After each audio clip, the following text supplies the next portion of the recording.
Jai Baba, everybody. Welcome to the Lord Meher book reading on Thursday night.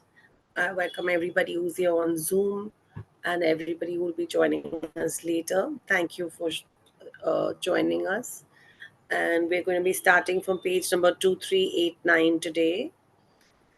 And yeah, this is about which is going to continue from where we left off last time. The master had his own method of working, but worker for degrees that without trial tests was not possible. Excuse me, Mona, We can only hear every other word. Oh, okay. In that case, Eva, can you start? Thanks. I can, but you started sounding better at the end. Okay, so start reading. I'm just going to stop. Yeah. The master had his own method of working. Baba's workers were learning by degrees that without trials and tests, preparedness was not possible. It is comparatively easy to meditate, concentrate, and repeat God's name day and night, but to stay detached in the midst of instability and ever-altered plans is truly difficult. Thus, Baba was teaching his lovers a method of easy meditation. He would keep changing and postponing his plans so that they would be able to remember him all the more. His mandali, too, were constantly being tested and had to participate in Baba's peculiar method of working through them and for them by berating them. Chanji often had to remind himself of this. As the 30 October 1943 entry in his diary indicates, depression and its remedy: to keep away, minimizing, and avoiding trouble to Baba, doing our work elsewhere, question, discussion, and explanation, all sitting with Baba. Can't separate now after 20 years. All this berating of Chanji is purposely done for reasons, even in unbearable circumstances. Therein lies the credit. If one puts up with tests that are easy, unbearable, where is the credit? The master throws it all on the one whom he likes and loves most. It is indicative of love and not displeasure, as it seems. The more one suffers in silence, the more endearing one becomes, even if the master doesn't express it.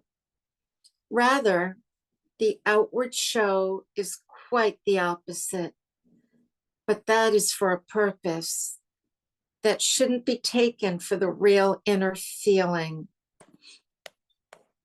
A few months later, when Baba treated him lovingly, Chanji recorded on 30 January 1944, Baba's greatest hold on all is his love, something indefinable and inexplicable that attracts all to him.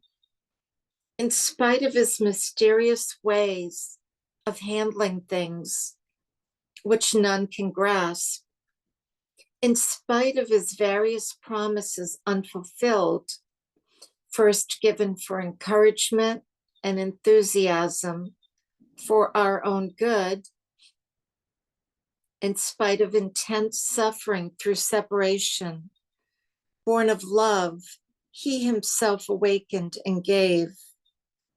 Through other difficulties in life, complications, unbearable situations, in family or business matters, or in trade, profession, or service employment questions, or complications in any other spheres of life that baffle and bewilder us. Disappointments and dejections that at times render life meaningless and worthless. What is that subtle charm that attracts all equally to him? None can define nor explain, yet it is a fact of facts. Baba left Lahore for must work in Jammu on Monday, 8 November 1943, accompanied by Chanji, Kaka, Baidul, and one of the boys that had been found. Adi Sr. returned to Nasik. They stayed at the Premier Hotel. 4 musts were located the following morning, and they boarded a packed train for Lahore that night. A rude Pathan refused to give them space, and Baba had to sit between 2 strangers. The Mandali had to sit on their and others' luggage. In Lahore, Baba was taken to the Mandali's quarters at 3 a.m., where he washed and rested for a few hours. He went back to the train station and left for Julundur and Hoshiarpur. Among the several musts Baba contacted, the most interesting were 2 he contacted on the 11th. One was an old woman called Mastani Baba in Hoshiarpur. She had a large number of disciples or devotees and had her seat near the city gateway. She had a noble bearing and was usually smoking a hookah. Baba fed her some food. The second contact the same day was in Harmoya village, where Baba worked with a good must named Baba Hassan Wali. He sat under a tree and was about 60 years old, completely naked and quite fat. Renowned throughout the countryside, he had a large number of disciples. It was learned that many years ago, a certain woman asked to become the Wali's disciple, and her repeated wrenching pleas so infuriated him that one day he hit her so hard across the head that he killed her. At that time, the public did not know who Hassan Wali was, and he was taken to court and convicted of manslaughter. He was imprisoned for many years. After his release, he found his way to Hamoria, settled there, and gradually became revered as a Wali. Baba and the Mandali returned to Lahore on Saturday, 13 November 1943. Gulmai and Kaka were sent back to Ahmednagar by train the next day. Don arrived that day, the 14th, for a 2-day visit, and Manu Karas arrived on the 18th. Baba instructed him to come to Meherabad the following May and to remain there for 1 month.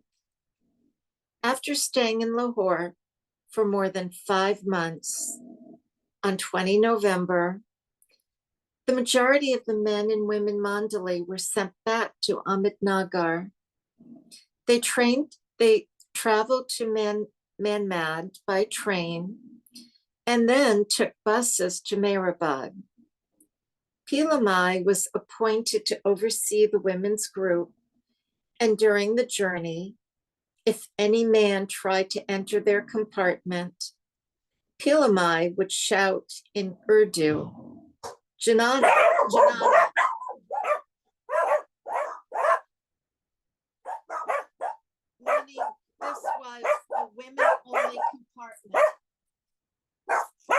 and no man should That's enter. Pilamai and The Urdu. next reader. Are we hearing Pilamai and Urdu in the background? Many, many Pilamais. Here, I'll finish this and then we can get another reader. Meaning this was a women-only compartment and no man should enter. Margaret would tease her by echoing, banana, banana. And next reader. Tim, would you like to read next from the beginning of the page? Yes, I can do that. Sure. Thank you. Okay. Baba left Lahore the next day, going by car to visit the Golden Temple at Amritsar with Mehera, Mani, Meheru, and Kitty. Chanji and Baidul accompanied them, the former to handle travel arrangements and the latter to help Baba in his must work, which he wished to do along the way. They then boarded a train for Delhi, arriving the next morning. Baba spent a few hours at Keki Desai's home on Nicholson Road and also went to the Qutub Minar before continuing his journey at 4 p.m. on the Delhi Express. The first group arrived in Meherabad on the 22nd, and Baba's party arrived 7 days later on the 29th, after stopping in Udaipur for 3 days. The Pimple Gown Rest House, later named Meherzad, had been bought in an auction in 1940. Upon returning to Meherabad, Baba went to see it on Tuesday, 30 November 1943, in Sarosh's car with Sarosh, Adi Sr., Kalimama, Padri, and Pendu. Baba sent Masaji, Gustaji, and Slamson, Gustaji's brother, to live there. Baba informed the women, for my work, I have to reside in Pimple Gown with Mehera, Mani, Meheru, Margaret, and Walu. Needs to be scrolled down, I think. To help in the work, the rest of you continue staying in Meherabad. Addressing Mansari, he spelled out, I will be very happy if you remain on Meherabad Hill. Mansari began crying and said, I have come to stay with you, Baba. How could I remain away? Baba told her, if you want to stay with me, you will have to stay according to my pleasure. If you cannot do that, then you will not be with me, although you may be with me physically. If you keep my pleasure by remaining at a distance, then you will truly be with me forever. Mansari wept bitterly, and Baba sharply stated, you are mad. I am not keeping you away from me. Even if you wanted to be away from me, I would not allow it. Baba took the women to a morning matinee at Sarosh Cinema on 3 December 1943. He took them to another film a week later, on the 10th, at Chitra Talkies.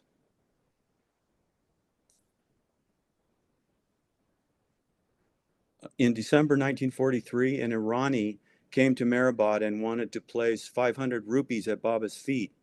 Baba did not accept the money, but the man entreated him again. So Baba motioned to him to give it to Erich, remarking, you, Erich, must hand over this amount to a family who is very poor, but who cannot beg. You will come to know the whereabouts of such a family in a natural way.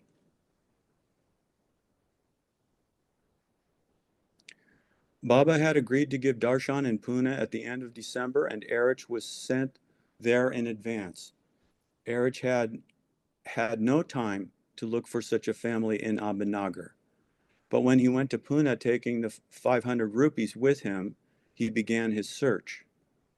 One day he was sitting in his shop sipping sugarcane juice. He overheard some of the other customers talking among themselves. One said, what wonder of God that the very rich have become the very poorest, and the very poorest have become the very richest. The shopkeeper nodded in agreement and said, I know of a man in Bor who is most faithful, Previously, he had a good job as a head clerk, but he was fired from his job. He was not afraid to pursue justice and had a reputation for being absolutely honest. His superior, who would always accept bribes, was jealous of him and somehow downgraded him, making him a pauper. The poor man has 2 daughters of marriageable age, but he is now penniless, without proper food and clothing. After the customers left, Erich took down the man's name and address and went to the town of Bor. When he reached the house and saw the family in their miserable condition, his heart reached out to them. The daughters wore tattered clothing, and their small house was in a dilapidated condition. Seeing Erich, the daughters were afraid, as he was dressed in khaki and they thought he was a military officer or policeman. One daughter burst out, "We have done nothing wrong, for God's sake, leave us alone." Erich calmed her. "Don't be afraid, sister. I have come to help you. My elder brother has sent me to give you aid." The other daughter pleaded, "My father is unemployed. He is out at the moment, but will return at night. Please come tomorrow, as we won't be able to pay the debts." "I have not come to collect any debts." Eric tried to explain. "I have come to present him with a gift from my elder brother. Please tell your father to be here tomorrow." Erich returned to Pune and the next day went back to Bor, where he met the father. He informed him of his mission, and the man asked, "Who has sent you?" Erich could not reveal Baba's name. "By the guidance of God, my elder brother has sent me. Oblige us by accepting the money." Erich then touched the man's feet according to Baba's instructions and handed him the money. The man wept and disclosed, "Brother, had you not come today, I would not have been alive tomorrow. I had decided to commit suicide. How long am I to continue carrying the load of these marriageable girls when I am up to my neck in debt? You can see for yourself our condition. We badly need clothes and other goods, but God is the ocean of mercy. He is for our own good that he has kept us this way."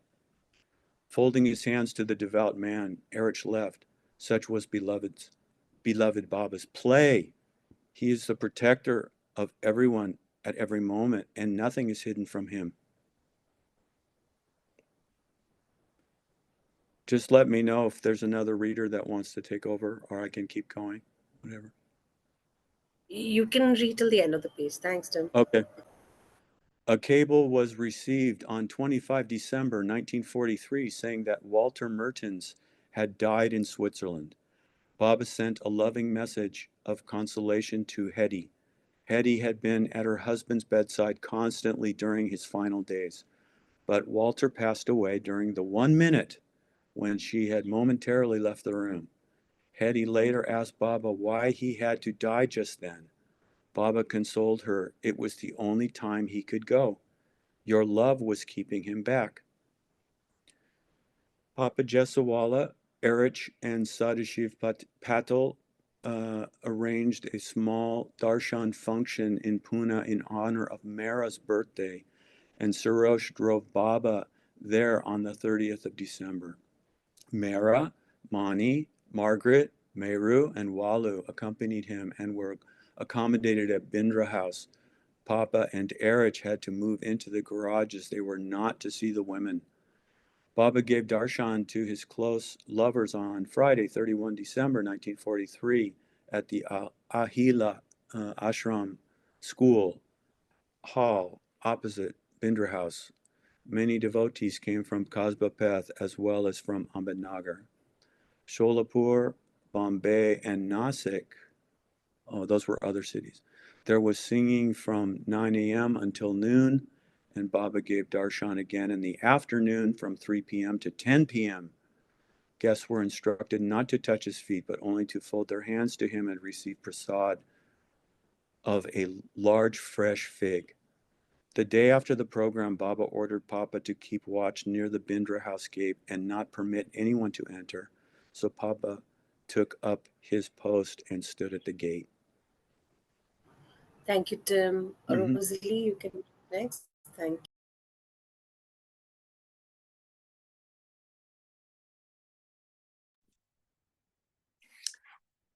you. Soon, Gani came to see Baba, but Papa prevented him from entering. Annoyed, Gani asked, "Who are you to tell me I can't go inside?"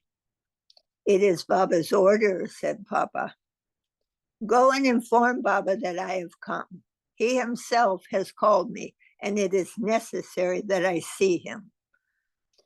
Baba has told me not to permit entrance to anyone, and he did not say to come and inform him of anyone's arrival." Baba was enjoying this scene from the window. Shortly, he called both inside and assured Papa, "I am very happy with you. You do your duty 100%. This is a way to obey me. Even if a king comes, don't allow him to enter. Only you obey me perfectly. You are one man who can be trusted." Papa was beaming with pride, and Gani asked sarcastically, "He can be trusted and not us?" Baba winked at Gani, but he kept quiet. Papa said, "I will not permit anyone to enter, Baba, but you also should not call anyone." Quite true, Baba gestured. "I will not call anyone else." Reassured, Papa resumed his position by the gate, where he shortly encountered another old lover, Dake of Ahmednagar. Papa stopped him, and Dake became enraged. Papa then went to Baba and complained, "What sort of illiterate people come to you? They have no idea about obedience. Dake should be fired from the mouth of a cannon. He is a bad sort of fellow, and I don't think you should allow him your darshan." Baba called young Merwan and told him, "Tell Dake to leave. I don't want to see his black face." This pleased Papa, and he calmed down. Shortly thereafter, Baba sent Papa on an errand and called Dake inside. Baba met with him and he left. Papa returned and resumed his watch at the gate. Then got a card. Whoops.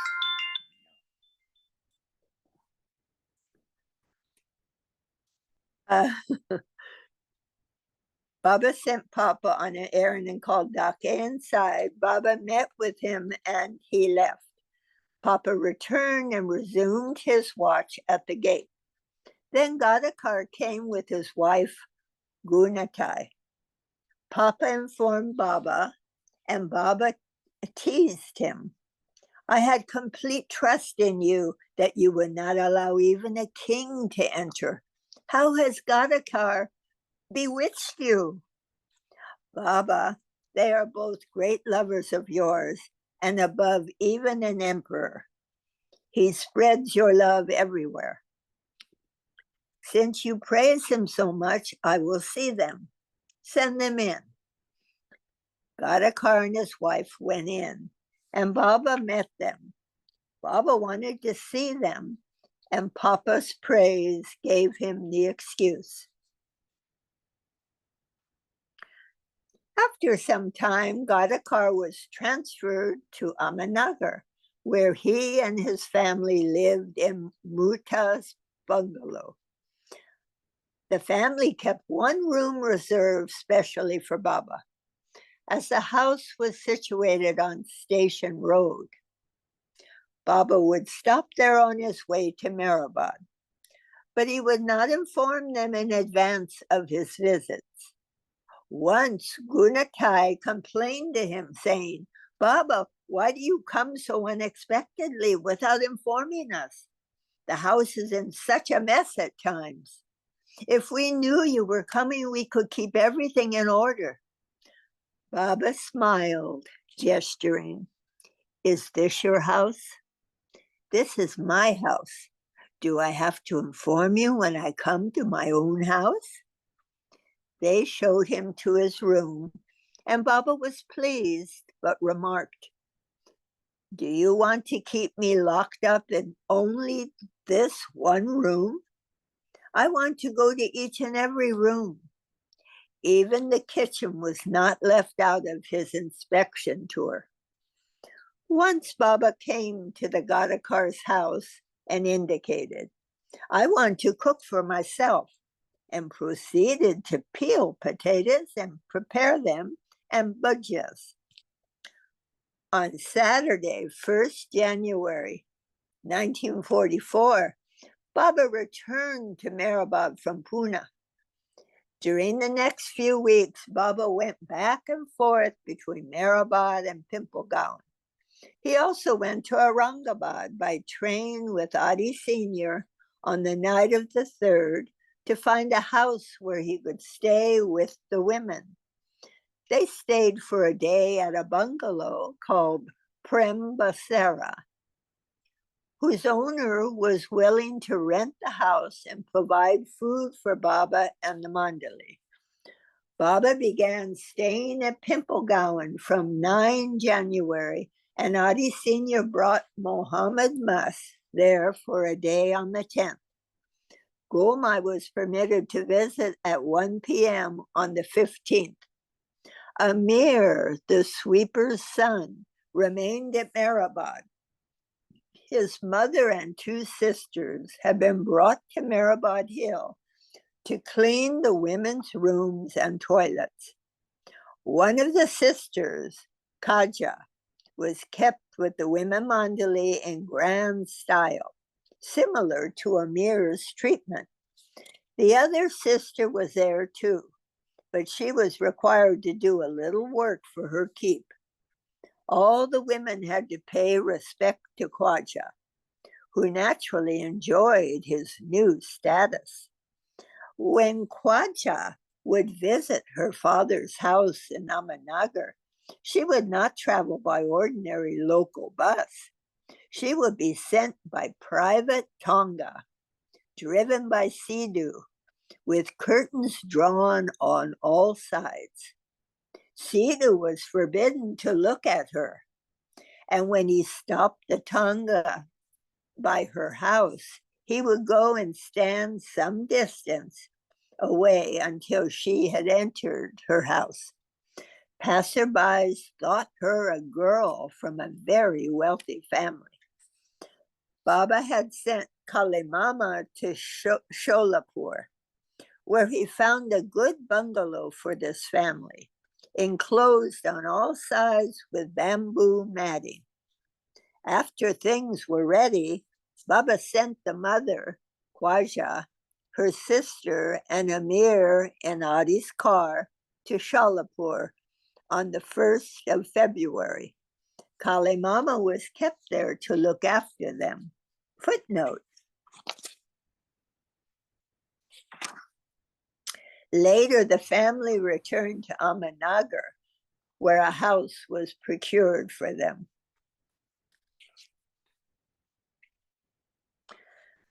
Previously, they had been sweepers, toilet cleaners, the lowest class of domestic servants, and now they began living the lives of princesses and princes. Kalimama, who was a Brahmin, had to look after them and arrange everything to suit their comfort. Similar to Krishna's servitude to Amir, to wipe out his sanskaras of prejudice. Baba had given him this duty, and he had to bow and acquiesce to their every whim and fancy. Besides being put in this awkward position of being a servant to Harijans, Kalimama knew quite a few people in Sholapur.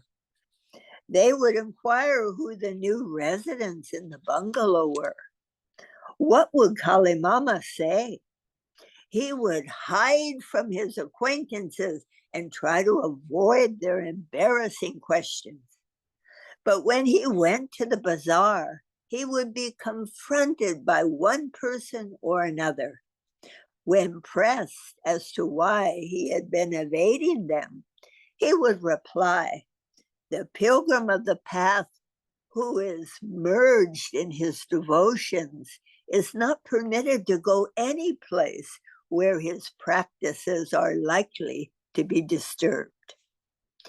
The Zoroastrian Navjot thread ceremony of Baba's brother, Behram's son and daughter, Sharu and Gulnar, was held before Baba at Meherabad on Saturday, 29 January 1944.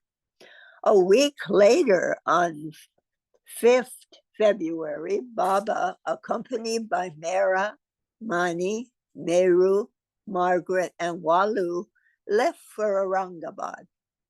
The women stayed in Prem Basara, the bungalow that Adi Sr. had rented in advance in the Gati locality of the city. Chanji, Kaka, Adi Sr., and Masaji had proceeded there beforehand to make arrangements, renting lodging adjacent to Prem Basara, in which Baba and the men stayed. Then Koba Rao was called to do night watch, and later Krishna. Kaka and Masaji at times also shared in night watch duty.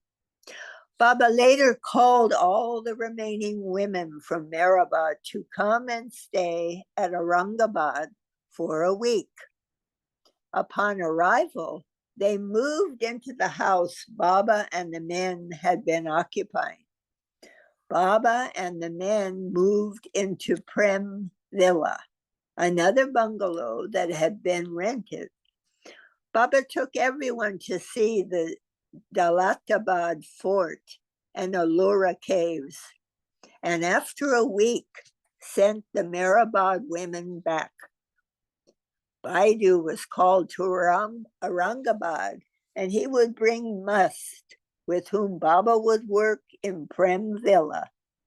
Baba worked with them daily from 12 February, from 8 in the morning till noon. Adi brought the High Must, Mai Bap, from Kuldabad, whom Baba had contacted in 1939. Mai Bap was his adopted name, which meant mother, father. The Must sat alone with Baba in Prem Villa for about 20 minutes, and then came rushing out of the room shouting, "In this jungle there are many thorns." The Must was coaxed to sit with Baba again, but after 15 minutes came out screaming, "A nail has pierced me and I can't bear the pain." Kaka thought the Must was referring to some difficult spiritual work Baba had given him. Mai Bap was taken back to Kuldabad, and Kaka was told to bring him daily for 7 days. The Must, however, refused to accompany Kaka the next day, so Baba went to contact him every evening at his abode. On the 14th, Baba worked for an hour with a Must called Sikandar. Baba went out in the car the same day to contact 2 more Must. Early in the morning of the 17th, he went to Kuldabad to contact Mai Bap and another Must named Vakiwala. Both Must were amenable to the contact, and Baba was pleased. On 21 February 1944, Baba's brother Adi Jr. and Vilu's younger sister Gulu were married in Pune. Baba sent his blessings from Aurangabad, but did not attend the wedding ceremony. Adi Sr. drove Baba to Toka for the day early in the morning on the 22nd. As he had done in Bengal, Baba was busy chalking out a plan to distribute grain and clothing to the poor of the area. Erich and Jalbai were sent for from Pune to assist in the work. The first program was held on Friday, 25 February 1944, at which Baba distributed 2 meters of cloth and 3 seers of millet to each poor person gathered at the Aurangabad town hall. From 1 p.m. to 6 p.m., Baba handed out the prasad continuously to nearly 1,200 persons. The grain had been brought in trucks and had been bundled in 2 meters of cloth by the mandali. This making of bundles had been going on day and night for some time. The wonderful fact was that these were the days of strict rationing, and millet was unavailable in the market. The millet and cloth had been procured from the government with great difficulty. There was the additional hardship of collecting needy people. Erich would ride around town in a tonga and through a loudspeaker cry out, "Poor brothers, at the Aurangabad town hall at 1 p.m. on February 25th, free jawar millet and cloth will be distributed. Oblige us by accepting it." As Erich was making this announcement, some disgruntled citizens were heard to acidly remark, "When our breath is about to fade, this distribution comes." Children would follow the tonga and laughingly mimic Erich's words. On Friday, 3rd March 1944, in Bani Gardens at Kuldabad, the second distribution program took place, which Baidu, Kaka, Erich, Adi Sr., and Jalbai had arranged. They would Thank you, visit the Rosalie. home. They would visit the homes of the poor in advance, exhorting them to accept the gift. People found it hard to believe because at that time it was difficult even to buy grain. Consequently, many were reluctant to come. Others spread false rumors that it was all a cruel hoax. The already troublesome task for the Mandali was thus made even more difficult. The third distribution function was held at Paithan on Saturday, 18th March 1944. Baba had gone there on the 14th with Adi Senior and Jalbai, and over the 5-day period he was there, almost 3,000 persons were given grain. Footnote: Kaka, Erich, Baidu, and Chanji arrived separately. Thank you. Continue. The Mandali went from house to house, distributing coupons, requesting people to avail themselves of the opportunity. Baba himself personally oversaw the charitable work. Baba continued his mast work simultaneously with these distributions to the poor. In the town of Bir, he contacted a half-mad, half-masked on the street called Chandu Mine.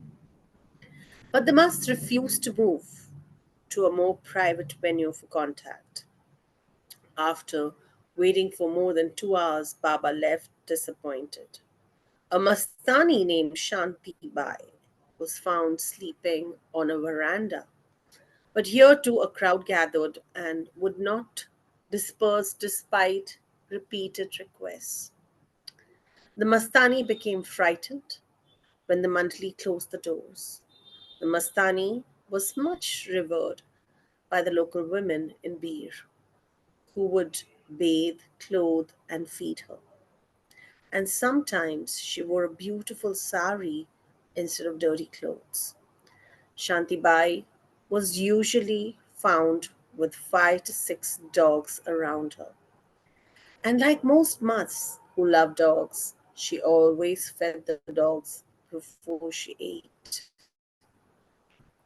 A must named Maulvi Abdul Wahab was found in Python and brought for contact to Aurangabad. Baba liked this rather unusual character. Odd as it may sound, this must was employed as a school teacher. Though he did not teach any particular subject, he would only exhort the students to repeat, "There is no God but the one God," and urge them to pray to him. This must was quite revered, and an attendant was provided by the state authorities to bring him once a day to the school to sign the register there.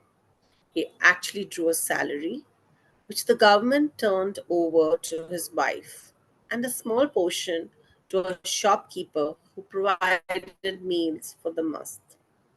Abdul Wahab must have been formally educated and initiated in Sufi lore, because during his contact he clearly explained to Baba and Baidul in articulate language that he had once been absorbed in a majzoub like state and had written some notes about his spiritual experiences. He further explained in clear terms that his present consciousness fluctuated between sometimes being Salik like and sometimes Mazhub like. Next page. Returning to Aurangabad, after completing his work, Baba informed the Mandali he now wanted to help 100 families who were poor but too proud to beg. He directed them to find such families in towns of Narayangaon, Ale, Rajuri, and Junar, which were situated between Ahmednagar and Pune. He fixed the 7th of May for the program. From Aurangabad, Baba issued a circular to his lovers on 13th March 1944 informing them of the latest developments in his plans. The Iran question still remained unsolved, as the difficulty of obtaining passports had not yet been resolved. Due to food rationing regulations, no more than 50 persons could be fed at any one time at any particular place. This rendered Baba's plans for accommodating the 200 signatories with him at Mehrabad for a month impossible. To sort out all these difficulties, Baba called a meeting of 24 of the Mandali and representatives of different groups to be held in June at Ahmednagar.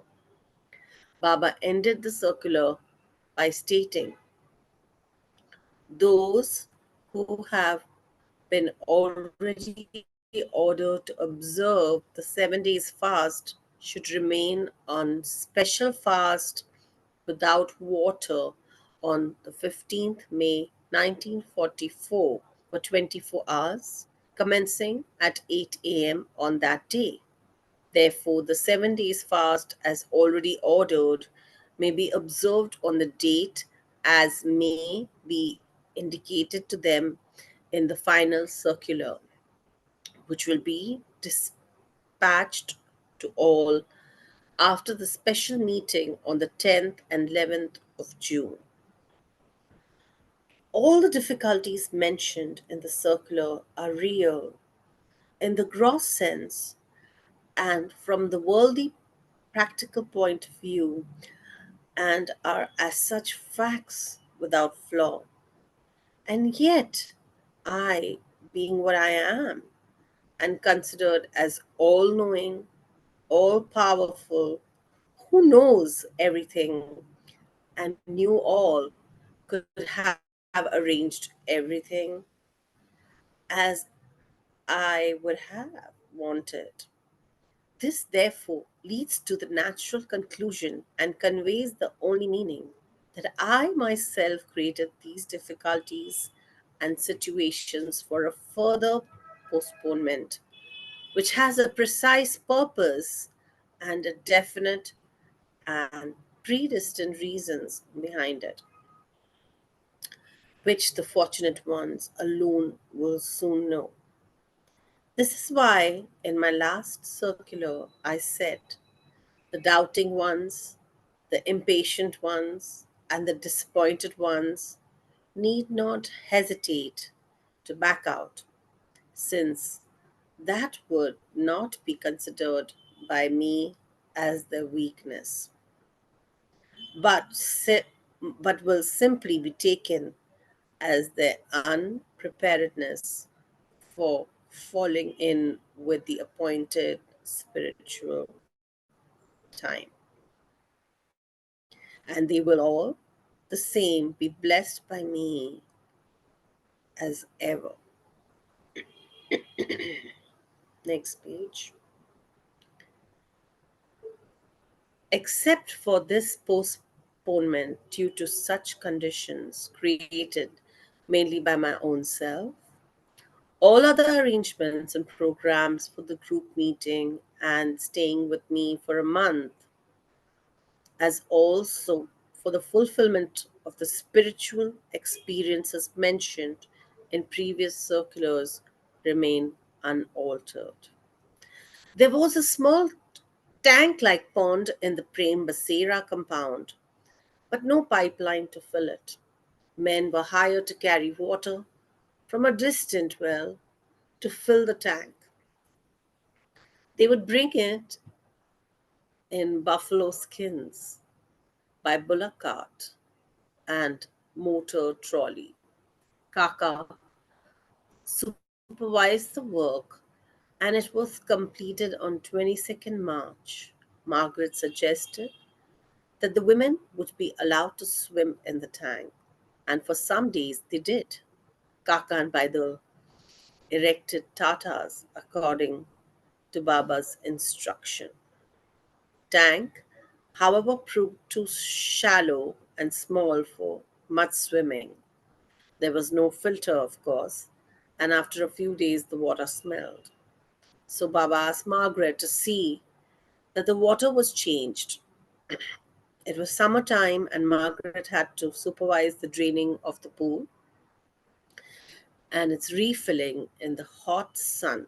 Although the pool was small, it was deep in places and took a long time to empty. It was tiring work, and at times she thought to herself, what a bother.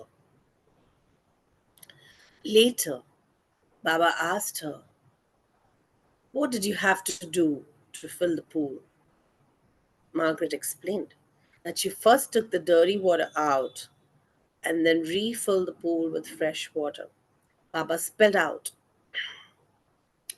within you is dirty water too, and I have also to take it out to make room for the fresh water of my love.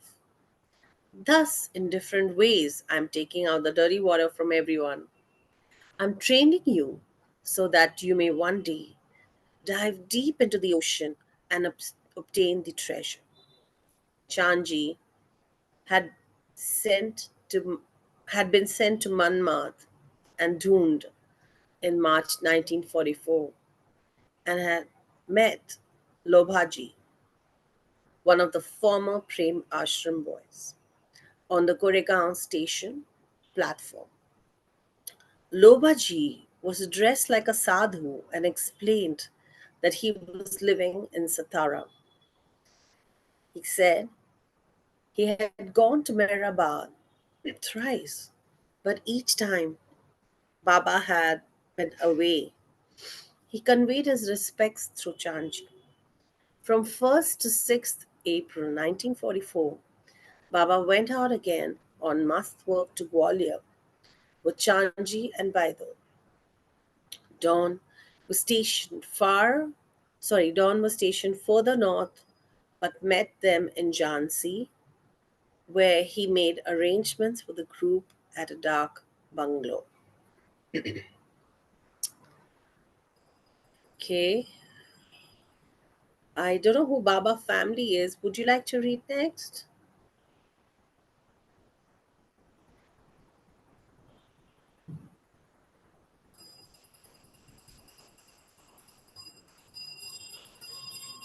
All right. Okay. Meher Kiran, would you like to read next?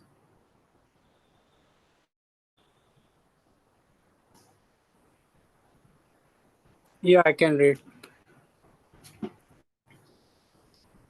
The next day, Thank you. Baba contacted 7 musts there. They left for Gwalior and stayed at the Hotel de Gwalior. Here too, Baba was able to contact 7 musts. They returned to Jhansi, arriving at 4:30 a.m. on the 5th and rested for the day at the Jhansi Hotel. While Dawn was taking a bath, Baba dictated a poem to Chanji, which he said was for Dawn's birthday, which was in November actually. Baba's gift to Dawn on his birthday today. Whether you come to one of the 4 places I mentioned, or you are sent to Mecca, Medina, Morocco, Multan, Muri, in short, whatever happens to you, I bless your faith in me and your love for me to remain stronger than ever. In the moonlight, just you and me. When everything is bright, just you and me. In darkness or in light, just you and me. In wrong or in right, just you and me. When devil is in flight, just you and me. When God is inside, just you and me. When truth is all mine, just you and me. When difficulties are slight, just you and me. In cameras, in corners all tight, just you and me. You being in my inner circle, everything for you is being decided by the divine will. And accordingly, these 3 days stay with me will and accordingly these 3 days stay with me will adjust things for you in view of your future work for Baba. Baba left with the Mandali by train at 4:30 p.m.